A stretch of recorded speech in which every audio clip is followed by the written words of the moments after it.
Ils étaient 4 hier à recevoir la grande médaille Albert Ier, prix le plus prestigieux décerné par l'Institut océanographique de Monaco et reconnu dans le monde entier. Section médiation 2024, on retrouve Nina Jensen, figure de proue de la conservation de l'environnement à l'échelle mondiale.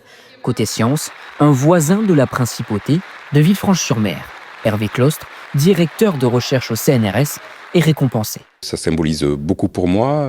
Monaco, c'est le pays qui est la voix de l'océan d'une certaine façon. Et avoir cette récompense, ça met d'une certaine manière en valeur mes recherches et ça me permettra de faire de l'advocacy plus tard par rapport à tout ce que j'entreprends. C'est ma récompense, mais aussi c'est une forme de récompense collective aussi en même temps.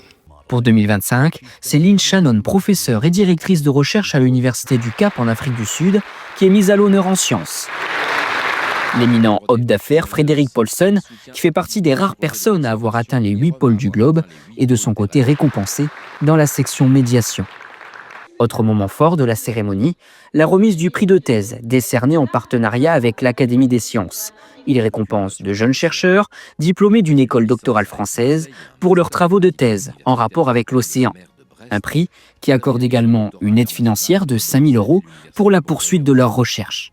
Charlène Guillemot, lauréate 2024, accorde un véritable intérêt à cette récompense. Ça donne un coup de pied à l'étrier pour la suite. Le fait de savoir que derrière, en fait, on a été élu par un comité comme meilleure thèse d'une année, et c'est chouette, quoi. Et ça, ça fait du bien. Là, récemment, j'ai gagné un concours d'un poste fixe d'ingénieur de recherche au CNRS, et je pense que ça a joué sa petite pierre, et petit à petit, tous ces prix-là, ça joue beaucoup, je pense.